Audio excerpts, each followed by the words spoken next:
Gather round, dads, it's time for a tale. Hand me a book and a warm pint of ale. Let's discuss writing and the literary gods with Dan Roberts on the Dad Lit Pod. Welcome to the Dadlit Pod, the literary podcast for Southpaws and Northpaws, mostly just people who know what that means. Tonight, I'm joined by Lucas Schaefer. His debut novel, The Slip, is the winner of the 2025 Kirkus Prize in Fiction and is a national bestseller. He lives with his family in Austin, Texas, which is a cool town. It is. It is. I've been there Yes. for about 20 years. That's a good stretch. Yeah. Yeah. Where are you? I'm in Virginia. You're in Virginia. Okay. Yes. I live in the greater DC area. Gotcha. Gotcha. Yes. So another capital. Yes. Indeed. Yes. Indeed. Another capital. So congratulations on winning the Kirkus Prize. Tell Thank me you. what is the Kirkus Prize for fiction? So, Kirkus is a trade magazine that reviews most of the books that come out through the year, and they give a star to a certain percent. I think about 10% of the books get a Kirkus Mhm. star. And if you get a Kirkus star, it means you're in the running for the Kirkus Prize. And so Yeah. the Kirkus Prize is six fiction finalists, six nonfiction finalists, and six young reader finalists. And each one has like a judging panel, and they award. They have a ceremony, and it actually used to be in Austin. They now do it in New York. Um, and yeah, that was last night. And it was very exciting. I was not expecting to win. So So this is an interesting question because I have yet to have a Kirkus Prize winner on the podcast. So I'm very intrigued as to how these national prize ceremonies work. sure. Do they want you as the author to Yeah. fly yourself to the event? So for example, you live in Mm, Austin. The yes. event is in New York. Do you fly yourself up to the event? So for a thing like this, which is a sort of national award, the publisher in this case flies me to the Oh, event. nice. But it's that's a good question because it's a lot of that stuff is up to the publisher. It's not the award ceremony. And so what they're paying for and what they're not paying for is always, Yeah, I don't know, it just depends on yeah, various factors. Yeah. does that get incorporated into the contract? That Uh, if there's an award ceremony that the or is it just something that they are so benefited, they see such benefit in your attendance that they fly you up? I think it's more like that. There's Okay. not certainly when I first sold the book, I was not adding clauses saying in case I am a It's national a national award is considering me, you must fly me there. I think that would have probably not gone over well at at the time or well, now. so the slip has had a lot of success, and I noticed it because the Washington Post had a review Yeah, on it. And so it came on my radar, and I was interested in it because I like boxing. So I think boxing is one of the great sports. I find it delightful. It's one person versus another person, and I find that to be a very inspiring thing to watch and yeah, to appreciate. yeah. And in addition to that, there are so many methods of winning in Mm, boxing yeah, uh, that interest me. There's obviously, size, a person's dexterity, a person's strength. the speed or the footwork, or as in the cases of some of the greatest fights in history, strategy, simply strategy and psychology. Yeah. What inspired you to write a book about boxing and this is your debut Y- novel? This is my first novel, yeah. Yeah. And it's well, my dirty little secret is I do not watch boxing. Um, I first I have said this before, so Yes, yes. I'm out of the closet as a non-boxing watcher. But when I first moved to Austin in 2006, I Mhm. didn't know anyone, and I saw an ad for an evening class at a boxing gym, and I had no history with boxing, but I thought, hey, this seems interesting. I'll give it a try. And I was immediately enamored with this boxing gym. It was called Lord's Boxing Gym. It's still in Austin. And I think what I loved about it was both the workout itself. If you've ever done a boxing workout, there's kind of nothing like it in terms of, you feel kind of like you're gonna die, but then at the end, it's pretty amazing. But I was also just so enamored with this gym because it felt like everyone was there. There were people of every race, every profession. Uh, Richard Lord, who owns the gym, has trained men professionally and women professionally. Um, there were people like me who'd just moved to Austin. There were people who'd been in Austin for 75 years. So it was sort of this mini melting pot in the middle of the city. And that's really what appealed to me as a writer. I worked out there for 4 or 5 years pretty consistently, and then moved to a different part of town. And during that time, I wasn't really writing. So I was just Mhm. I wasn't going to the gym as sort of an anthropologist. I was just going as a denizen of the gym. But when I started working on this novel, it seemed like a really great place to start. Yeah, there's a strong sense of place in the novel. Uh, you talk about the gym, the characters sort of come together uh, in the gym Yeah. and intersect in the gym, and almost have, uh, I would say, sparring matches with each other across the gym Yeah. as characters. Yeah. I was very interested in what happens when all of these people from different backgrounds and different perspectives are kind of thrust into this place together, and what complications arise and what opportunities also arise. Yeah, and aside from that, you focus on Austin. So Yeah. you say you've been in Austin for 20 years. Yeah. What brought you to Austin? So, kind of nothing, which is actually for Austin a pretty typical answer. Yeah, Um, my brother lives in Austin and oh, he went there for nothing. for nothing. I mean, Yeah. now we've got sort of the tech pro crowd who's come for work, but pretty Yes. much, there's a large portion of Austin who has just shown up and thought this seems like fun. And that was pretty much it. I had a professor in college, Larry Goodwin, who I didn't go to college in Texas, but had spent many of his formative years in Austin and had been an editor at the Texas Observer. And when I was out of college and kind of floundering around, I was living in Brooklyn, and he said, you should give Austin a go. So that's what Hmm. I did. That's what I did. Yes. And I soon after started at this boxing gym. And I will say part of the reason I don't watch boxing, um, is that as I got to know more boxers, I would start to go to their matches, and I Hmm. would find it unpleasant to watch people I Oh, to know watch them get beat up. or beat people. Just the whole thing. I was like, this is not that appealing to me. So it's not a sport I watch. That's interesting because I find when I go to boxing matches, the most ruckus people in the crowd are always people who know the boxers in the ring.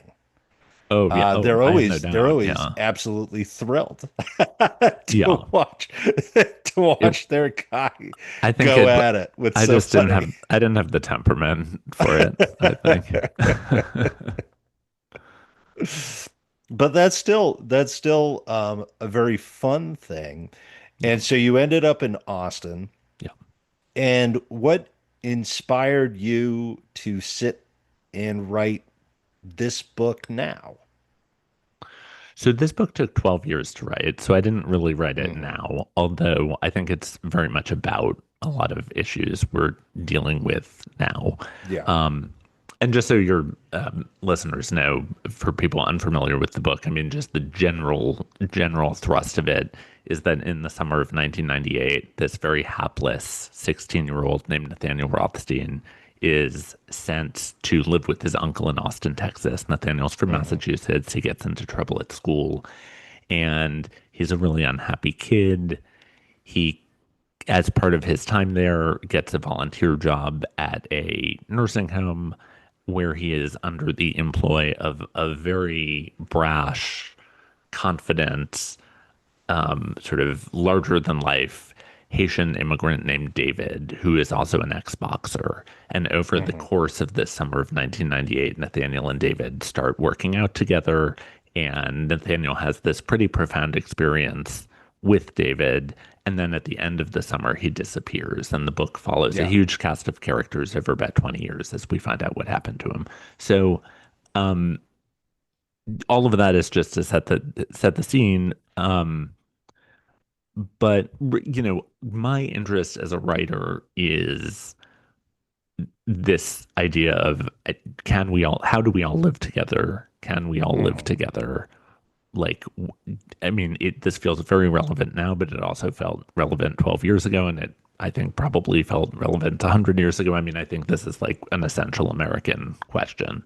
Um, and so I knew the boxing gym was a good location to explore that. And then it was a question of coming up with a plot. What's the vehicle to to what do we do once we're at this boxing gym? Because I didn't really want to write like a slice of life book that was just I think those books can be great, but that's not as much what I'm interested in writing or really reading.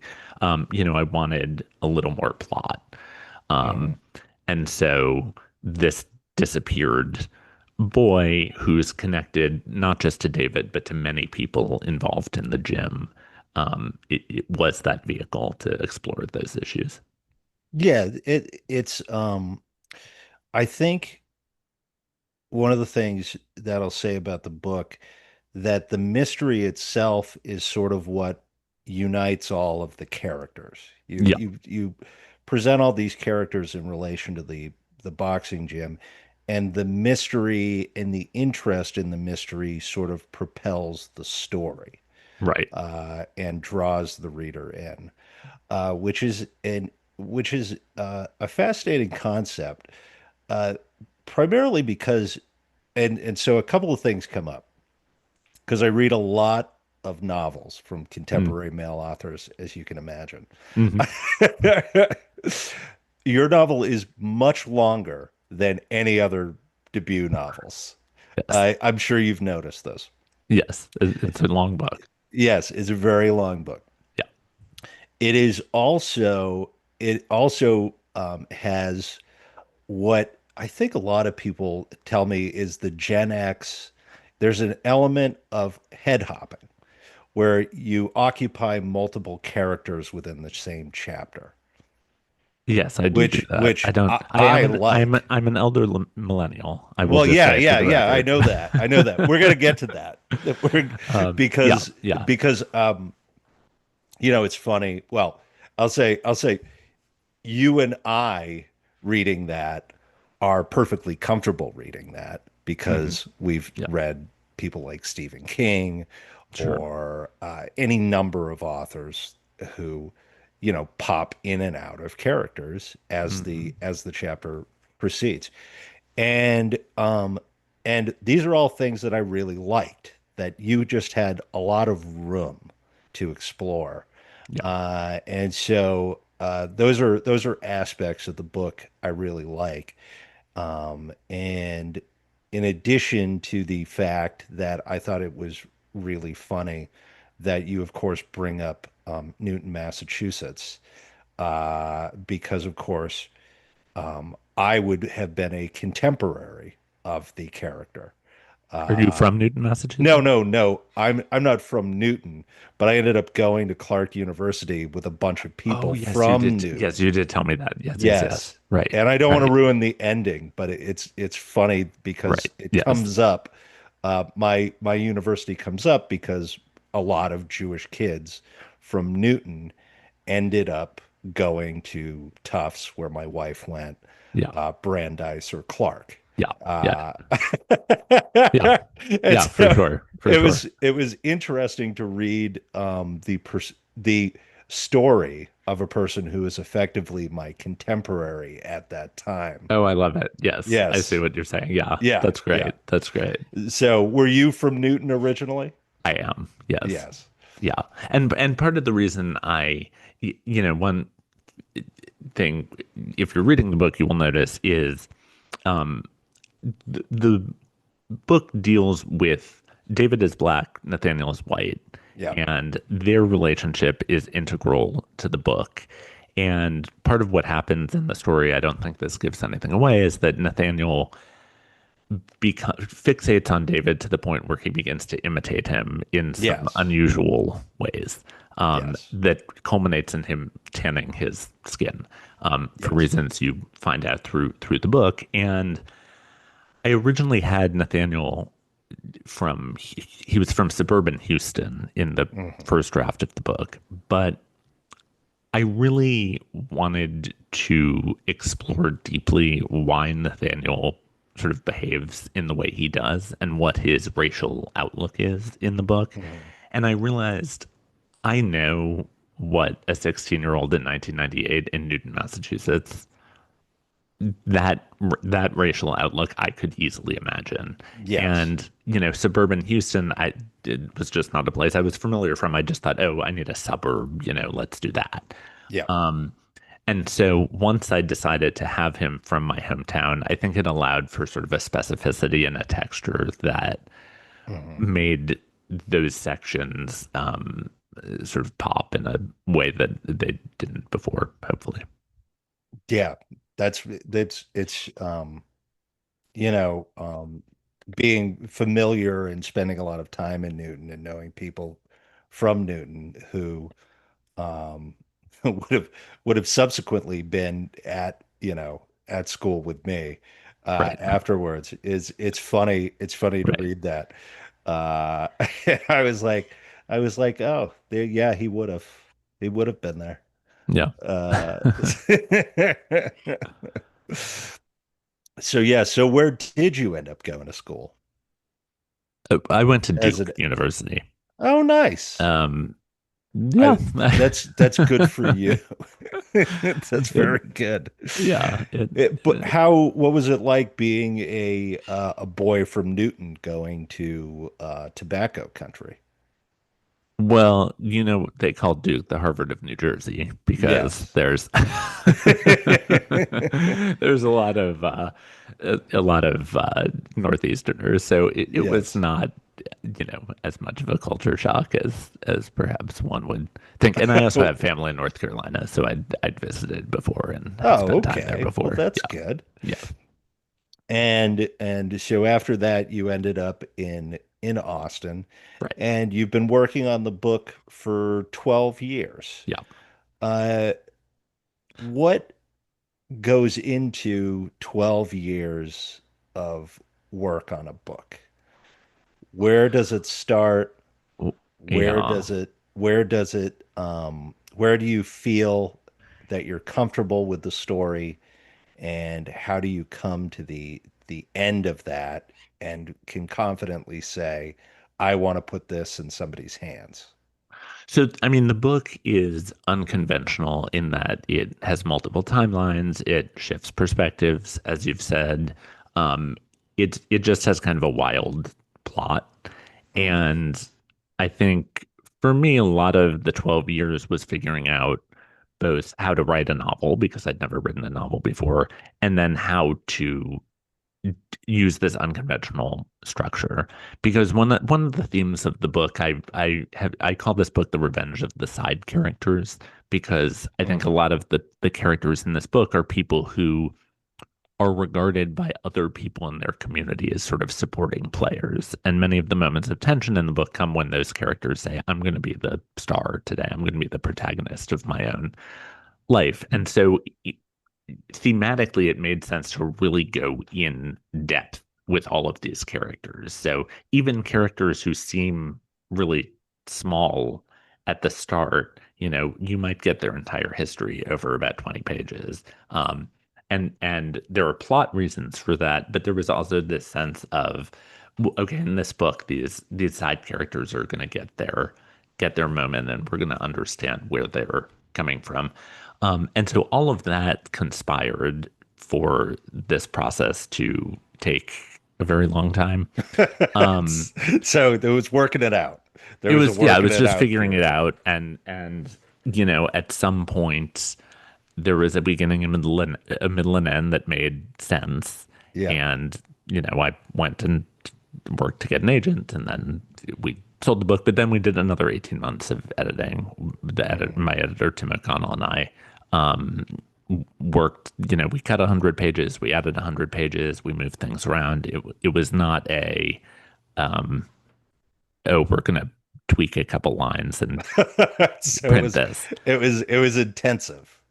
Yeah, it was a full, it was a very cool experience, because it was a true editorial relationship, and Hmm. months of back and forth. And I have, I'm not sure if I've ever told my editor, Tim, this, but when I first sold the book, I got a number of emails from other writers works with, who have worked with him in the past, that I took at the time to be sort of congratulatory emails. But I realized as I started to work with him that they were actually warnings, because they were all sort of like, hey, you guys are going to go back and forth. It's a process, it's a battle, but no, he always has your interest at heart, etc. Which, of course, turned out to be very true. But I think he's an editor who is known for really editing with a capital E. Involving. Yeah, Yes. he's very involved, and is not, a relationship with an editor. It's not, you must do X, Y, and Z. It's, Mhm. hey, I don't think this part is quite coming across, or whatever. So it was a dialogue. It was a really fun back and forth, but it was a back and forth that took time. Yeah. I've said this a number of times in that I think that one of the values for an author to pursue traditional publishing should be to try and learn as much as they can. What are some things that you learned from working with your editor that you think you'll carry on or that helped you, build what you built, which is a prize-winning novel? I think the working with an editor is very similar to, in my experience, um,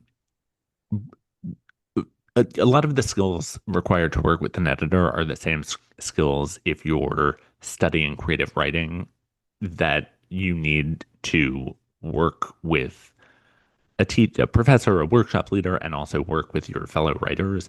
And I think a lot of it comes down to um, being really clear about what your intentions are, and then finding people to work with who are committed to executing that vision, by which I mean, we had this long back and forth about all sorts of things. Put this in, don't put this in, this plot's not working, whatever. But the broad vision we agreed on from the beginning. And so I think, as a writer, I think you have to be really clear on what your broad vision is, Hmm. and kind of stick to your guns on that. But then how you execute that vision is where I think a lot of that editorial guidance is so important. And I do some manuscript consultation, and I've taught some creative writing before, and I mean I think you can learn how to write. I do think you can learn how to write. I Mhm. don't think you can learn how to have something to say. I mean, in other words, I think you have to, do the thinking and do the exploring, um, Mhm. and figure out what you want to say. And no one can kind of give that to you. But the writing, what makes good dialogue? How do you make characters move? All of that stuff. I do think that can be learned to some extent, and also just requires a lot of reading. I mean, I think this is not this is not a novel concept I've come up with that writers should read, but I think that is in fact the case. Yeah, so what would you say, for example, was a thing that you learned that you found that was just really meaningful during the editing process? I think, Maybe it's even about yourself and how you yeah. write without an editor, for example. Some Well, people discover things about, their yeah, use I, of. I I think one thing is I had always thought that I was a slow writer because it took me Mhm. 8 or 9 years to sort of get to the point of working with the editor. Um, and I learned that when I knew what I was doing, when I knew what I was trying to accomplish, I was actually a very fast writer. Um, and that the issue was not the writing per se, but the figuring out. I mean, just to give you an example, there's a long chapter in this book. The second half of the book starts to get into the investigation into Mhm. Nathaniel's disappearance, and there's a long chapter in the book called Leonard District where we follow a young police officer over the course of 1 year as she's investigating this case. And it's about 60, 65 pages. And I wrote that entire chapter after I'd sold the book, actually quite close to the sort of end of the editing process. And if you'd told me 10 years ago, hey, you're going to have to write 65 publishable pages in, 6 weeks or whatever, that encompasses this police officer over an entire year, I would have said, I'm not capable of doing that. But because we were kind of like clear on this is why the chapter needs to be there, this is what needs to happen roughly, etc. I was able to sit down and kind of bang it out in a way that I was happy with. So I think that would be one thing I learned, and also just being open to. I think one thing that worked well with our editing process is Tim was an editor who would just throw out ideas, and sometimes they'd be great, and sometimes they wouldn't be the right idea, but it was just a question of, hey, take 2 hours and give this a try. Just Mhm. that, just remembering like nothing is gone forever. There's no harm in Yes. that, not being too precious about what is on the page. I think that's always a useful reminder. Mhm. And so the book has been a smashing success. Were you surprised? I have been very happy with how the book's been received.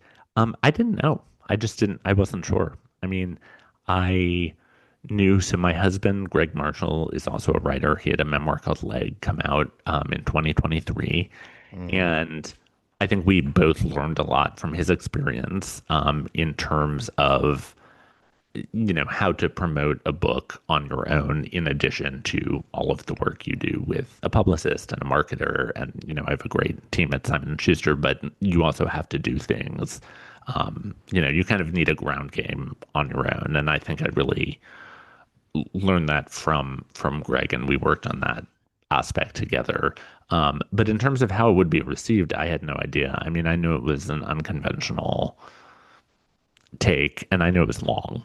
So it seemed like it could go either way. And I mean, I think that Washington Post review was very accurate in that one of the things he says is, I could really see how people could not like this book. It, and that honestly is fine though, because I Well, think I don't. Anyway, the Washington Post article talked me into getting the oh, book. it's a no. It was very no. It But was I very know what you mean. positive. Yes, But yeah, but he does mention that, and to me, yeah, I think that's sort of. I don't think we all need to be writing for everyone at all times. yes, Like I think writers should have a perspective. They should have a voice, and as a result of that, not everyone's going to like your perspective and like your voice, and that's yes. fine. That's fine, right? Well, I mean, I brought this up to you, which was a thing that I really liked about the book, and it's a thing that I think is absent in a lot of books, which is male interiority. I think oftentimes male interiority in contemporary novels has taken a back seat in terms of almost a skittishness around authentic male thoughts. And of course, you've written a book about a young man who becomes enamored with a phone sex line. Yes. So to that extent, I actually think that's terrific. I think that's a great thing because it feels like an authentic young man's, sort of like sexual drive to me, which I think is left out of a lot of books that I've read. I, And so I was actually very excited to get a number of your characters who had that sort of what felt to me as kind of an honest sort of male sexual drive, which I just liked. I really liked that about the book. Thank you. Yeah, I'm always hesitant to um, say things don't exist in fiction because Well, I yes, I often yes, then yeah. encounter them. I just haven't read them. I'll say I've had a hard time finding it Yeah, in contemporary fiction. Yes. I um to me I used to teach seventh and eighth grade English and history, and so I have read a lot of young adult Yeah. fiction and young adult fiction, or just fiction that is adult fiction that young adults like, Hmm. um, is often much less sexual, which makes perfect sense since it's Yeah. for younger readers. Um, but I was always struck by like it was a lot of the sexual stuff was very sanitized. Again, that Yeah. makes sense for Yeah. young readers, but I'm writing for adult readers. Yeah. Well, And that's what I'm I, saying. Yeah. Yeah. yes, and I remembered, the grossness of being 16 and, I do like the sort of Philip Roth, the sort of, Well, yes. a little, Precisely. yes, Yeah. some sex, some body. Um, and so I certainly leaned into that. Yeah. I mean, not even just Philip Roth, but James Baldwin.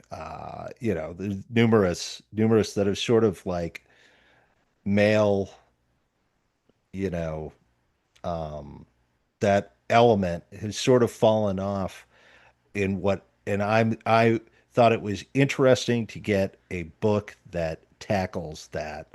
Mm, And I really like that about the book. So, thank you. yeah. Thanks. So, in terms of you say that you used to teach Yeah. English and Yeah. history to middle schoolers.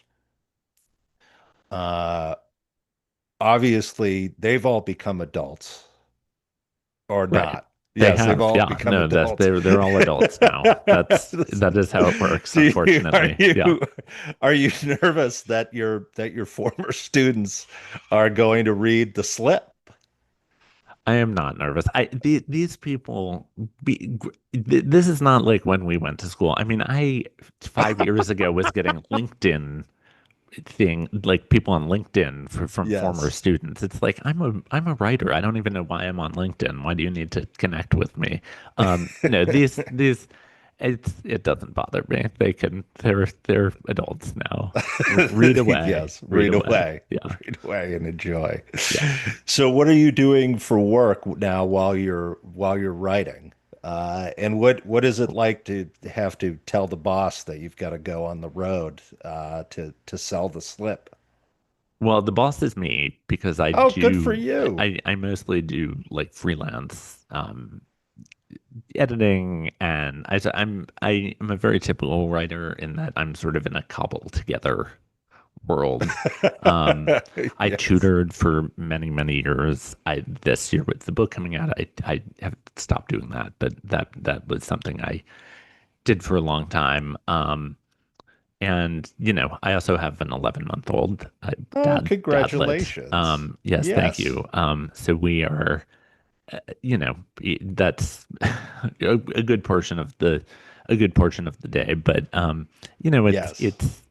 Yes. I'm not at a point where I can just be writing Hmm. fiction. I think that is not a point, I don't think any, 99.9% of, yeah, yeah.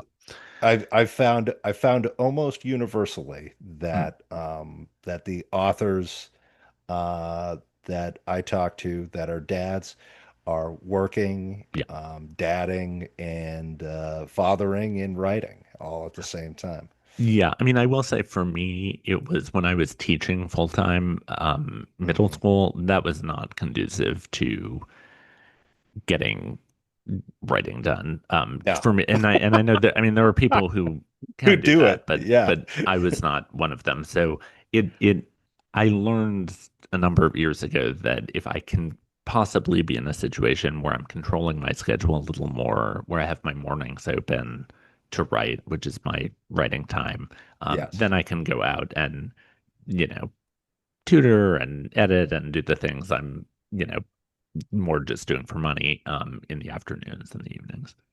So that how you structure it? You just get up early and then you write and then write for as long as you have available, and then go and do the rest of the day. Yeah, I mean the yes, although I will say, I mean, I handed in the last draft of this book, I think the week before our son was born.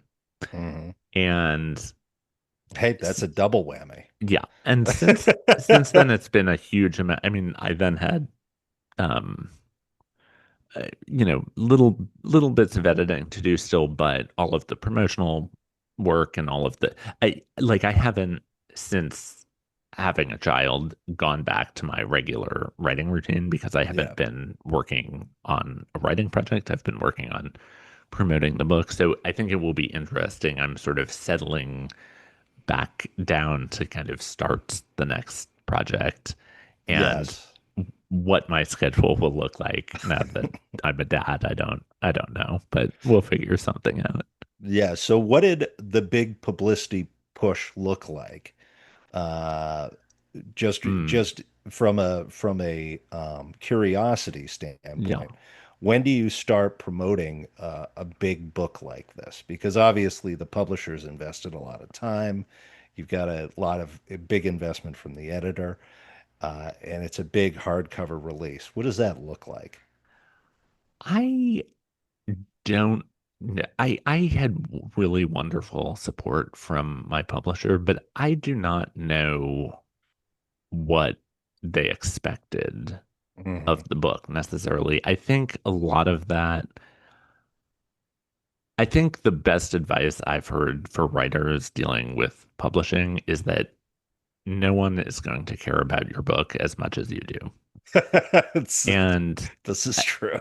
with the exception of, I think publishers do have one or two books this season where they're like, this is the book. Yeah.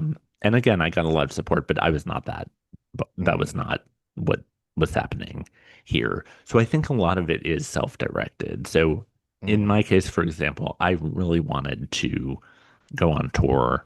I felt like I could sell the book to audiences. I like reading from the book. I like that experience. And Mhm. so I was able to build based on places where I felt like I could bring people out. We did an 11 city tour in June, which is a pretty substantial, I that's was not, gonna say, yeah, yeah. That's what um, that sort of was interesting because yeah, I contacted you back in June, and you told me you're doing an 11 city tour, and I was like, that's a lot of cities. yeah, yeah. And, I see why publishers are wary of book tours because, sometimes you don't sell as many books, sometimes not as Hmm. many people come. There are a lot of logistics. But for me, I spent a lot of time reaching out to every single person I knew in each of those places. I didn't really go anywhere where I didn't know anyone. Hmm. Um,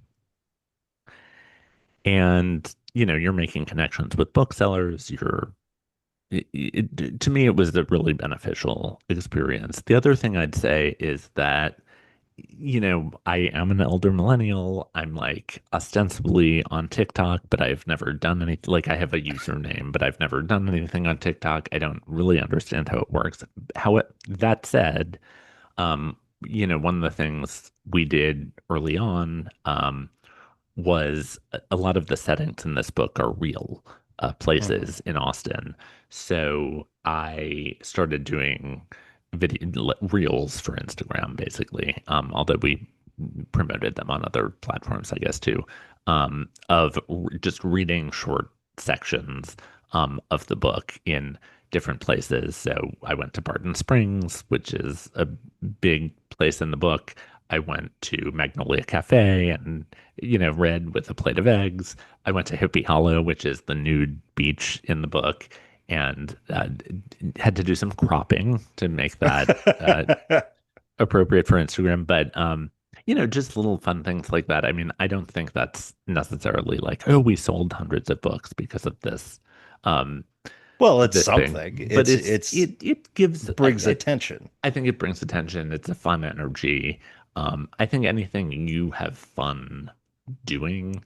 I think that that's the other thing I've learned about book promotion. It's like nothing's really guaranteed, and Hmm. probably no individual thing is, unless you're a book club pick from a major, an Oprah or a Reese or a Jenna, or featured on, TV in certain ways. No individual thing is going to be what, sells millions of copies of your book. So you really need to do things that you find Fun. fun and Yeah. enjoyable and not do other things because I think for someone who doesn't like maybe the reading aspect as much or the engagement Hmm. aspect in that way, like I would not recommend just going on, Book tour.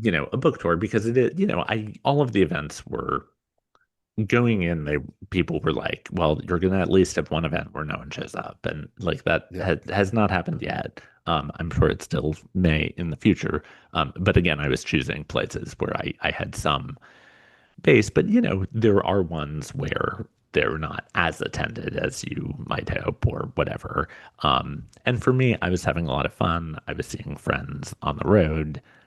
I was meeting these booksellers. So, the one or two times it was a little sparser, that was fine for me. But, I think that's again a temperament thing. Hmm. And if that doesn't sound fun to you, do something else because I don't think it's, by itself what's selling books necessarily.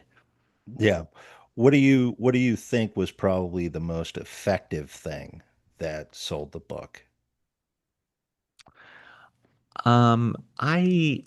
Well, certainly, again, the publicity and marketing people did a great job of just reaching Hmm. out to different outlets and just getting the book out there. But I Yeah. mean, I think the intangible thing was having the Kirkus and Washington Post, really strong Yeah. reviews early on. Because I think when you're writing literary fiction, this is a mystery, but I think you'd categorize it sort of as literary fiction. It is a little bit reviews based, or they do Hmm. matter, but it's also tricky because so many places are no longer reviewing or have cut down the amount of reviewing they do and who's reading reviews. So it's sort of hard to I don't feel comfortable making like general Hmm. rules, but I think in my case, um, just having a couple of those people like really, really go for the book, I think was Hmm. super helpful. You're a Texas author, basically. Yeah, And the Dadlit Pod happens to get a lot of Texas authors. There are a lot I of love it. dads in Texas writing Yes. books. Yeah. So I'll ask you, as a Texas author, what makes Texas such a special place that you think there are so many there's so many men writing books down there? Oh God, what makes Texas is a special place? I think there are a lot of characters in Texas, and Mm, that's certainly part of it. I feel like Texas is um, it's like in the mix. It's hmm.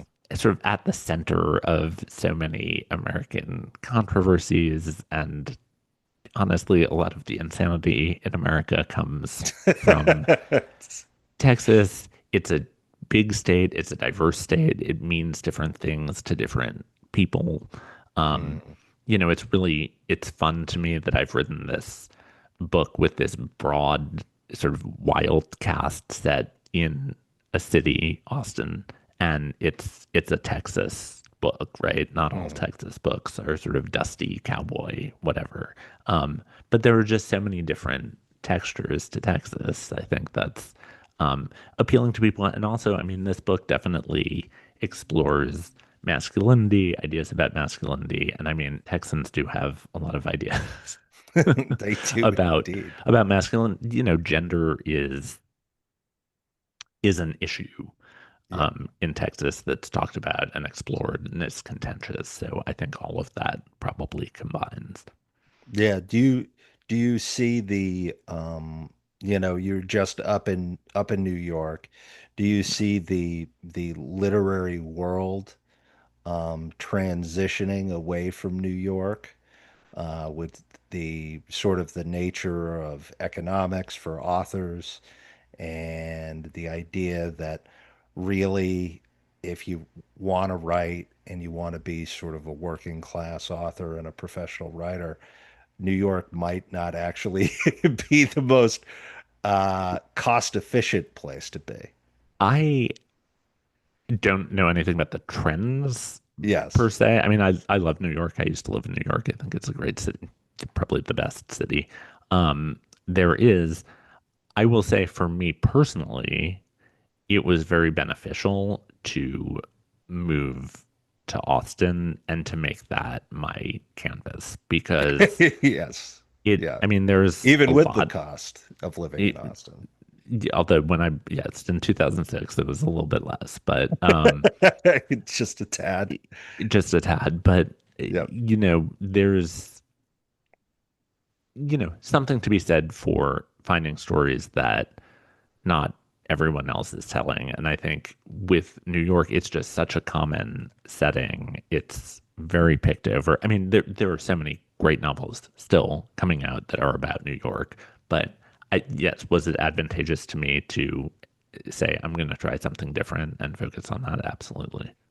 Yeah, that's I thought it was an interesting time and place to center Yeah. pre 2000 Austin, Yeah. Texas. Yeah. Yeah. For sure. Thank you. It's very interesting. Thank you. Well, Lucas, thank you so much for joining the Dadlip Pod. Do you want to plug the slip while we're here? Do I want to plug it? Yeah, yeah. What's your plug for the slip? My well, I think it's so normally what I say is this is a boxing novel for people who don't necessarily like boxing. But I think for the Dadlit Pod, I'm going to say it's a boxing novel for people who do like boxing because there is also a lot of boxing There is in a it. lot of boxing. But it's a mystery, it's a sports novel, it's a coming of age story, it's all of those things.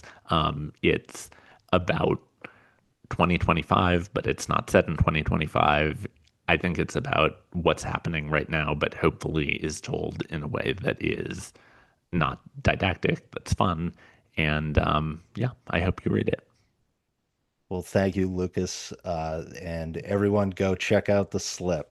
This has Thanks so been, much for having me. yeah, by all means. Thank you. All This has right. been the Dadlet Pod. Our time together has come to an end. It's time to return to your wife, kids, and friends. It's time to pick up those books you forgot while you wait for the next Dadlit Pod.